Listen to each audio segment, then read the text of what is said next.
Good morning, শুভ সকাল সবাইকে জানাচ্ছি এবং আমার নতুন একটা ব্লগে তোমাদের স্বাগতম। আর আমার পেজের নাম মাম্পি লাইফস্টাইল ব্লগস, আর আমি তো মাম্পি। চলো আজকে শুরু করা যাক। আজকে একটা নতুন ব্লগ। তো আজকে আমাদের বাড়িতে একটা অনুষ্ঠান আছে। আমি আজকে বাপের বাড়ি আছি। বাপের বাড়িতে আজকে একটা অনুষ্ঠান আছে এবং অনুষ্ঠানের রান্না এখনই চালু হয়ে গেছে, কারণ আমি আজকে ভোর 5টার সময় পুজো দেখে ফিরলাম আর কি। আমাদের এখানে রক্ষা কালী মার পুজো ছিল, তো আমি ভোর 5টায় ফিরেছিলাম, শুয়েছিলাম এসে। তো এই মাত্র যা শুনলাম, অলরেডি ভাত হয়ে গেছে। তো আলু ভাজা হবে, তো আর তারপর মটন এনেছে আমার বাবা। তো বাড়িতে কুটুমও এসছে অনেকেই, আর যেহেতু আজকে ওর জন্মদিন, তো আজকে মটনও হবে। তো তোমরা দেখতে থাকো আর কি কি হয়, এবং জন্মদিনে কেক কাটিংও হবে এবং সমস্ত কিছু তোমাদের সাথে আজকে তুলে ধরবো। তো আমি এখান থেকে স্টার্ট করছি আজকের আমার ব্লগ, তোমরা দেখতে থাকো। তো তোমাদেরকে তো জানালামই। তো আমি বাইরে বেরিয়ে দেখছি আমার বাবা রসুন তো ছাড়াচ্ছে, আর ওদিকে আমার মা গোল গোল আলু ভাজা পোস্ত দিয়ে ভাজছে, কারণ আমরা তো সবাই পোস্ত দিয়ে আলু ভাজা খেতে ভালোবাসি, তাই আমার মা সেটাই করছে আজকে, যেহেতু যে একটা স্পেশাল দিন। তো তারপর আমার বৌদিও ওদিকে রসুন ছাড়াচ্ছে, যেহেতু মটনটা অনেকটাই, তো তাই জন্য দুদিকে দুজন রসুন ছাড়াচ্ছে। তারপর আমিও হাত লাগালাম। তারপর আমার সোনা পাখিকে নিয়ে একটু আদর করলাম, ওকে নিয়ে একটু খেলা করছিলাম। আর সবাই বলছে তোর পিসি খালি ফটো তোলে আর তোর খালি ছাড়ে, তো ওকে নিয়ে একটু আদর করছিলাম। তো দেখো আমাদের এখানে আলু ভাজা হয়ে গেছে। এবার আমার মা আর মাংসর আলুগুলোও ভেজে নিয়েছে, এবার টকটা চাপিয়ে দিয়েছে। তো এদিকে আমার বৌদি রসুন তো বাটছে, আর মা বলল আদাটা সিলে বাটতে কষ্ট হবে, তুই আদাটা বরং মিক্সারে বেটে দে, আর ও রসুনটা আমার সিলে বেটে দিক, তাহলে তাড়াতাড়ি হবে। যেহেতু মাংসটাই অনেকটা আর কষতেও সময় লাগবে, যেহেতু লোক এসে বাড়িতে আছে অনেক লোক, তো খাবে, তো মা একটু তাড়াতাড়ি করছে যাতে রান্নাটা একটু তাড়াতাড়ি হয়ে যায়। তো তাই জন্যে আমি আদাটা মিক্সারে বেটে দিচ্ছি, আর ওদিকে আমার বৌদি রসুনটা সিলে বেটে দিচ্ছে, তাহলে তাড়াতাড়ি হবে। আর আদাটা তো পাকা আদা চিবড়ে হয়, তো চিবড়ে আদা বাটতে সিলে কষ্টই হয়, তো আমি তাই মিক্সারে বেটে নিচ্ছি। তারপর মাংস এনেছে আমার বাবা, তো মাংসটাকে একটা থালায় ঢেলে তোমাদেরকে দেখাচ্ছি কি করে পরিষ্কার করি। আমার মায়ের অলরেডি ভাজাভুজি কমপ্লিট, কারণ এদিকে পোস্ত দিয়ে আলু ভাজা, পটল ভাজা, আর এদিকে আছে রসগোল্লা। আর ভাত তো অলরেডি তখন হয়েই গিয়েছিল, তো ভাতটাও তোমাদের দেখিয়ে দিলাম, ভাত হয়ে গেছে। তো এরপর আমি মাংসটা বাছতে আরম্ভ করব। তোমরা আবার ভাবো যে মাংস আবার কি বাঁচবে, মাংস তো কাটাই আনা হয় না, মাংস কেটে। আমাদের মটন কখনো আমার বাবা ধোয়া পছন্দ করে না, যেহেতু মাংস ধুলে নাকি তার টেস্ট চলে যায়, তাই মাংসটা একটা বড় থালায় ঢেলে নিলাম।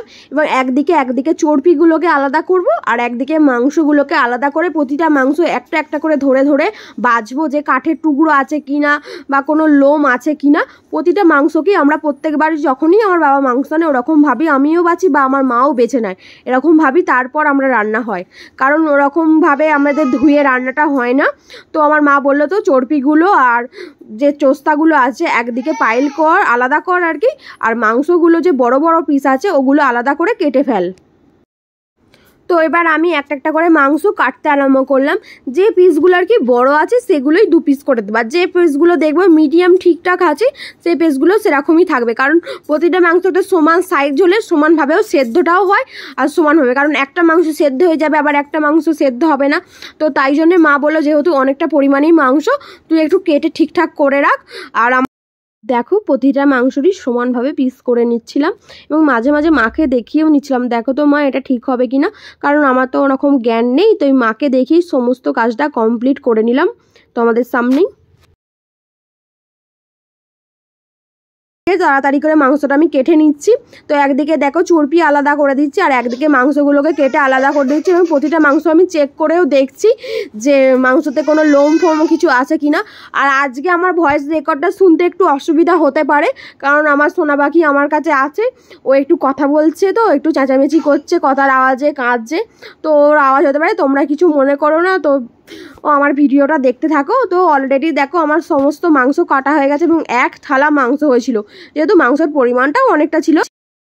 তো এরপর মাংস কাটাকাটি হয়ে হাত ঠাত ধুয়ে ও ঘরে এলাম। তো সোনা পাখি একটু আমার কাছে আদর খেতে চলে এলো, ও দেখছি মুড়ি খেয়ে তো আমার কাছে কোলে খেলতে খেলতে ও ঘুমিয়ে পড়লো। তো আমার কোলেতেই আমার বুকের উপরই শুয়ে ঘুমোচ্ছে আর কি। তো একটুখানি ভিডিও ক্লিপ নিয়ে রাখলাম। তো সোনা পাখির আজকে জন্মদিন তোমাদেরকে জানিয়েই দিলাম। তারপর বাড়িয়ে বেরিয়ে দেখলাম মাংস অলরেডি কষা হয়ে গেছে এবং জল দেওয়া হয়ে গেছে। তো তারপর আবার সোনা পাখিকে চান করানো হবে বলে তেল মাখানো হচ্ছে, দেখো কুস্তি করে ওকে তেল মাখানো হচ্ছে আর কি। তো সবাই মিলে ওর পাশে বসে আছে ওকে ঘিরে, আর ওর মা ওকে তেল মাখাচ্ছে।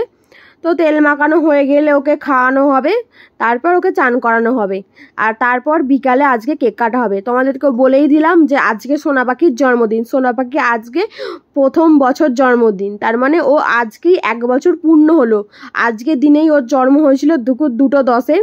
তো তো সোনা পাখি এবার আমার কোলে এসে একটু আদর খাচ্ছে, তেল মাখছে, ওকে নিয়ে খেলা করছি। বাড়িতে গেলে তো ওকে নিয়েই দিন কেটে যায়, ওর সাথে খেলা করতে, ওকে চটকাতে, ওকে আদর করতে। তো এইভাবেই দিনটা কাটছে। তো গোলুকে তেল মাখানো কমপ্লিট। এবার গোলুর মা গোলুর জন্য ভাত নিয়ে আসবে, গোলুকে ভাত খাওয়ানো হবে। আমাদের গোলু ভাত খাচ্ছে। গোলু ও সোনু এই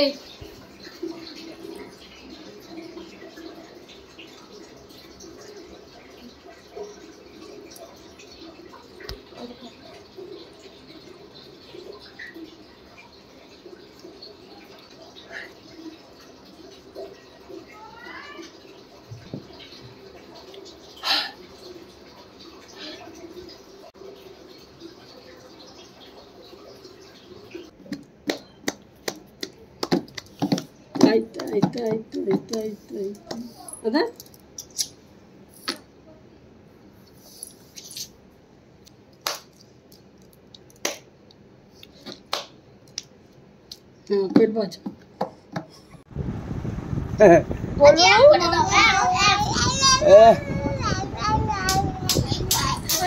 নাচটা খালি মোদি তুই শুয়ে আছিস এই দেখ খালি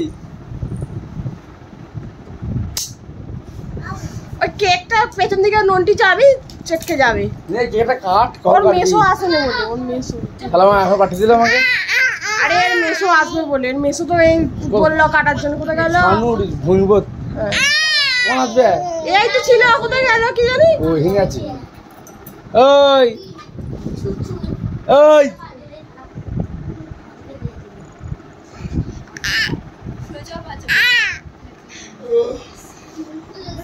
ভেজে উঠে একটু দেখবে ঘুম ফেলা কিছু জানে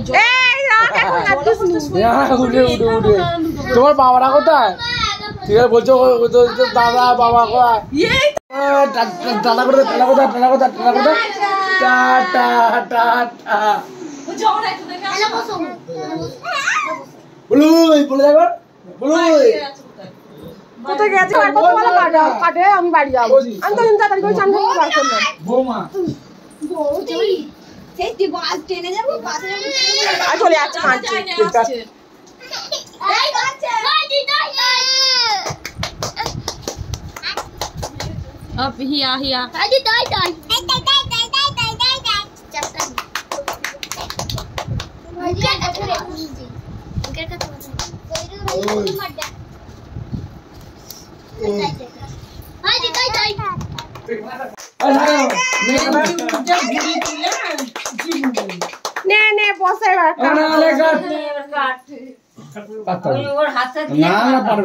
বসাও ভালো করে আগে জামাটা ঠিক করো বসে দেখ খালি এই সাইড লাগে মোর বলতো এই যে দেখ খালি বল না একাই হলো হ্যাপি বার্থডে অন্য মানে তুমি তোমার ফুয়ে জোড়া আছে ফু দিয়ে রে মাথায় বলে happy birthday to you happy birthday to you Ayantika happy birthday to you এত সুন্দর কেক কেউ কাটে না চটকাতে দে কি দে দে তুই ছোট সঙ্গে মাখ করে দেখবি বিশেষ করে তো এই দাদাটাকে মাখা কি জানা ওটা একটুখানি ওকে খাই দাও এ পাখাটা চালা এরপর তো কারেন্ট চলে গেল গোলুর কপালটাই খারাপ দেখো জন্মদিনের দিন কেক কাটতে কাটতেই কারেন্ট চলে গেল তো আমরা ফ্ল্যাশ লাইট লেগে একটুখানি করলাম আর কি গোলুর জন্মদিন সেলিব্রেশন তারপর সন্ধ্যাবেলা তো সবাই মিলে বসে একটু আড্ডা দেওয়া হচ্ছিল। সেভাবে গোলুর আর ফটো তোলা হয়নি, কারণ সোনা পাখির এত পরিমাণে গরম হচ্ছিল, কারেন্ট চলে গিয়েছিল। পাক্কা 2-3 ঘন্টা পর কারেন্ট এসেছিলো আমাদের বাড়িতে।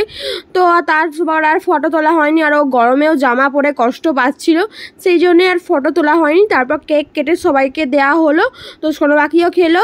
তো তারপর আমরা সন্ধ্যাবেলা একটু গল্প করছি, সোনা পাখিকে নিয়ে একটু চটকাচ্ছি, ওকে নিয়ে একটু খেলা করছি, আড্ডা দিচ্ছি।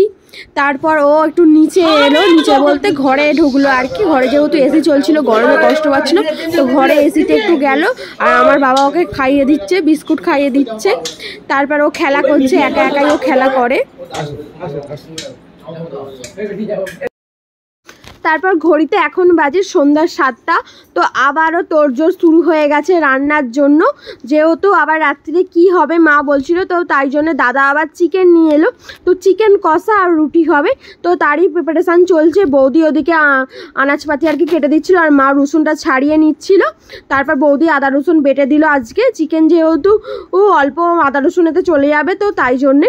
তারপর মা বললো তাহলে তুই আটাটা মেখে ফেল, আজকে আটা ময়দা পাইল করেই রুটিটা করে নে। তো আমি সেই জন্য আটা মাখতে বসে গেলাম। তো আটাটা মেখে নিচ্ছি, আর মায়ের সাথে কথা বলছি, গল্প করছি, তাই জন্যই তোমাদের এখানে ভয়েস ওভার দিতে বাধ্য হলাম। তো তারপর আটাটা মাখছি, মায়ের সাথে কথা বলছি যে কতটা নেবো না নেবো সমস্ত কিছু জিজ্ঞাসা করেই আটাটা মাখা হলো। এরপর গুচিটা কাটবো না, আর জাস্ট আটাটা মেখেই চাপা দিয়ে চলে যাব। তারপর মায়ের যেহেতু চিকেন এখন কষছে মা আঁচের উনুনে, তো মায়ের চিকেনটা আঁচের উনুনে কষানো হলে তারপর আমি আবার এসে রুটিটা বেলে নেবো। তো এখন আটাটা মেখে চাপা দিয়ে চলে গেছিলাম। তারপর আবার এলাম, আটাটা গুচি করে নিচ্ছি আর কি, আটা মাখাটা গুচি করে রাখছি, যেহেতু এখনও মায়ের হয়নি। মা বলছে একটু পরেই করবো, রুটিটা গরম গরম খাবে সবাই, তো সেই জন্যই চলে গেলাম। তো এদিকে দেখছি চিকেন এখনও কষানো হয়নি, জাস্ট মশলাটা কষানো হচ্ছে। চিকেন ওদিকে ধুয়ে জল ঝরাতে দেওয়া হয়েছে, মা এদিকে আঁচের উনুনে মশলাটা কষিয়ে নিচ্ছে ভালোভাবে। তারপর চিকেনটা দিয়ে নাড়ানাড়ি করবে। তো আমি ওখান থেকে বেরিয়ে এলাম, তারপর এসে একটু দৌড়ের দিকে গেলাম আর কি। তো সোনা পাখি বারান্দায় ও দাদুর কোলে, মামা দাদুর কোলে খেলা করছিল। তো সোনা পাখির কাছে গেলাম একটু, সোনা পাখি কী করছে দেখি।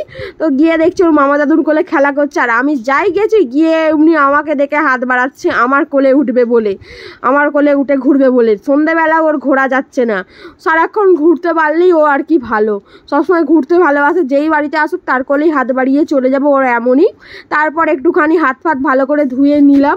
দেখো কোলে নিচে আর আমাকে কেমন মারছে, এত বাজে মেয়ে হয়ে গেছে, সবাইকে খালি এখন মারতে শিখেছে। কোলে নেওয়ার পরই খালি মারতে আরম্ভ করবে। আর আমার ওই গলার হারটা পেলে তো কি খুশি, যদি নাও কোলে ওঠে তো গলার হারটা দেখালে অবশ্যই আমার কোলে চলে আসবে, তো যেখানেই থাকুক। ওই এত পছন্দের ওই গলার হারটা। তো আমার সাথে একটু খেলা করলো, আমার কোলে বসে একটু ঘুরলো। তারপর আমি একটু আদর করে আবার ওকে রেখে মায়ের কাছে চলে যাব, যেহেতু মায়ের ওখানে চিকেনটা হাঁড়িতে দিয়ে দিয়েছে কষাতে। তারপর কত রকমের কথা কইছে দেখো, পিপি পিপি পিপি করছে, পাপা পাপা করছে। সেসব ভয়েস ওভার তোমাদের সাথেই দিতে হচ্ছে, কারণ ওখানে গান চলছিল, টিভি চলছে, তো কপিরাইট চলে আসবে, সেই জন্য। আর ওর গলার আওয়াজটা তোমাদেরকে শোনাতে পারলাম না, অবশ্যই একদিন ওর গলার আওয়াজ তোমাদেরকে শোনাবো। তো তারপর বাইরে বেরিয়ে এসে দেখি মায়ের মাংস আর কি হাঁড়িতে দেওয়া হয়ে গেছে। মা বললো তাহলে একটু নেড়ে দে আর দেখ কেমন হয়েছে। তো আমি দেখলাম এখনও কষতে বাকি আছে, এই সবে জাস্ট মাংসটা হাঁড়িতে দিয়েছে। তো নিচে একটু বসা বসা হচ্ছিলো বলে আমি একটু নেড়ে দিলাম। নেড়ে দিয়ে এবার মাকে জিজ্ঞাসা করছিলাম যে মা তাহলে এবার কি গুছিটা কেটে রেখেছি, তাহলে পাকিয়ে ফেলবো এবং রুটিটাও বেলে নেবো। মা বললো আরেকটু বস তারপর করবি। তো আমি সেই জন্য আবার রেখে আবার বাইরে গিয়ে একটু বসছিলাম, সোনা পাখির সাথে খেলা করছিলাম। তো তারপর এলাম, তারপর অনেকটা সময় পরই এসছি আমরা, যখন চিকেনটা আর কি হয়ে যাবে সেই সময় এসেই প্রতিটা গুছি আবার পাকিয়ে নিয়ে এবার বেলতে আরম্ভ করলাম, কারণ মা বলছিল তাড়াতাড়ি বেল। তখন অলরেডি 10:30 বাজতে চললো, তো সবাই খাওয়া দাওয়া করবে এবার। তো সেই জন্য আর কি আটা দিয়ে আর কি রুটিগুলো বেলা হচ্ছিলো। আর একদিকে মা গ্যাসেই প্রথমে ভাবলো শিখে নেবো, তারপর দেখছে মাংসটা যেহেতু হয়ে গেছে, আঁশটাও অনেকটা আছে, ফালতু আঁশটা নষ্ট হবে, তাই মা বললো একবারে কোলোয় বেলে অনেকগুলো করে জড়ো কর, আমি একবারে আঁচের উনুনেই শিখে নেবো। তো আজকে এইভাবেই দিনটা কাটলো, সারাটা দিন সোনা পাখির জন্মদিন দিয়ে। সোনা পাখির জীবনে আজ ফার্স্ট জন্মদিন, প্রথম জন্মদিন যতই যাই হোক ভোলা যায় না, স্পেশাল দিন তো একটা অবশ্যই হয়। তো আমরা ভালোভাবে তো আজকে অনুষ্ঠানটা এনজয় করতে পারলাম না কারেন্ট চলে যাওয়ার জন্য, কিন্তু ঘরোয়াভাবেই অনুষ্ঠানটি আর কি করা হয়েছে বাড়ির সবাই মিলে, বেশি লোকজন বলা হয়নি। যদি সম্ভব হয় 5 বছরের অনুষ্ঠানটা হয়তো বড় করেই করবে, এখন বলতে পারছি না কিছু, যদি তো হয় তোমাদের সাথে তো শেয়ার করবই। তো তারপর আমি আর আজ কিছু বাড়াচ্ছি না কথা, আজকের ব্লগটা অনেকটা বড় হয়ে যাবে। তো আজকে এখানেই তোমাদের গুড নাইট জানিয়ে দিচ্ছি। এবং বন্ধুরা, আমার যদি ব্লগটা ভালো লাগে অবশ্যই লাইক শেয়ার কমেন্ট করো এবং আমার পাশে থেকো, এবং যদি কোথাও ভুল হয় অবশ্যই কমেন্ট করে জানিও। তো আজকেই এখানেই tata, good night, bye bye.